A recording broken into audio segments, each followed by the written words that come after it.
মুগ্ধর মৃত্যুর বর্ণনা দিয়ে যা লিখল মার্কিন গণমাধ্যম।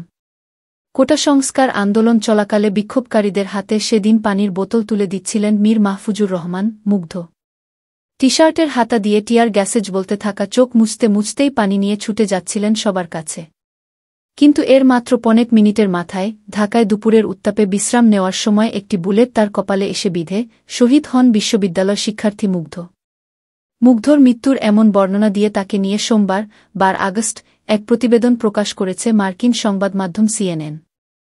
ঘটনার পরপরই মুগ্ধকে তার বন্ধু এবং অন্য বিক্ষোভকারীরা উদ্ধার করে হাসপাতালে নিয়ে গিয়েছিলেন, কিন্তু ততক্ষণে অনেক দেরি হয়ে যায়। মুগ্ধর যমজ ভাই মীর মাহবুবুর রহমান স্নিগ্ধ সিএনএনকে বলেন, আমি শুধু তাকে জড়িয়ে ধরেছিলাম এবং কান্নায় ভেঙে পড়ি। গত 18 জুলাই উত্তরার আজমপুরে গুলিবিদ্ধ হয়ে মৃত্যুর আগে মুগ্ধর পানি দেওয়ার ভিডিওটি সামাজিক মাধ্যমে ছড়িয়ে পড়ে, যা শেয়ার করেন লাখ লাখ মানুষ।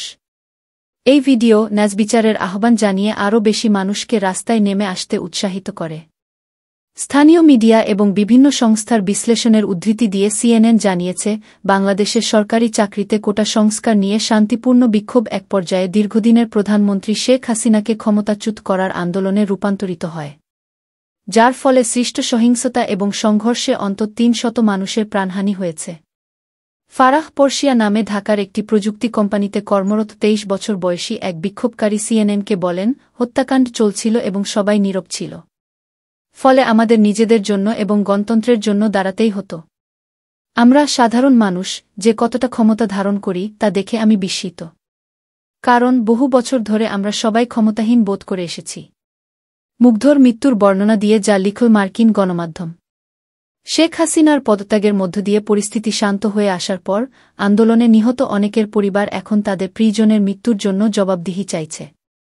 খাওয়া, ঘুমানো, একসাথে পড়াশোনা থেকে শুরু করে পোশাক ভাগাভাগি, যমজ 2 ভাই মুগ্ধ এবং স্নিগ্ধ যেন জন্ম থেকেই ছিলেন অবিচ্ছেদ্য।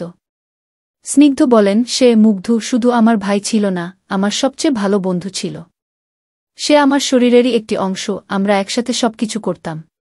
সিএনএন বলছে, গণিতে স্নাতক মুগ্ধ এমবিএ পড়ছিলেন আর স্নিগ্ধ আইনে স্নাতক। যমজ এই 2 ভাই তাদের পড়াশোনা আরও এগিয়ে নিতে এবং মোটরসাইকেলে করে ইউরোপ ঘুরে বেড়ানোর স্বপ্ন নিয়ে ইতালিতে যাওয়ার পরিকল্পনা করছিলেন। ভ্রমণের জন্য অর্থ সঞ্চয় করতে তারা অনলাইন ফ্রিল্যান্সার হাব ফাইবারের জন্য সোশ্যাল মিডিয়া মার্কেটিং করছিলেন। কিন্তু মুগ্ধকে ছাড়াই এখন এক অস্থির সময়ের মুখোমুখি স্নিগ্ধ এবং তাদের বড় ভাই মীর মাহমুদুর রহমান দীপ্ত। মুগ্ধর মৃত্যুর সময় তার গলায় ছিল বিশ্ববিদ্যালয়ের আইডি কার্ড। সেই অন্ধকার দিনের প্রতীক হিসেবে শুকিয়ে যাওয়া রক্তমাখা আইডি কার্ডটি যত্নে রেখে দিয়েছে তার পরিবার। প্রতিবাদ আন্দোলনে মুগ্ধ যে প্রভাব ফেলেছে তা থেকেই সান্ত্বনা খোঁজার চেষ্টা করছেন তারা। স্নিগ্ধ বলছিলেন, তার মুগ্ধ কারণে অনেক মানুষ প্রতিবাদ করার শক্তি পেয়েছে। সে সবসময় বলত, আমি আমার বাবা মাকে একদিন গর্বিত করব। সেই মুহূর্তটি এসেছে।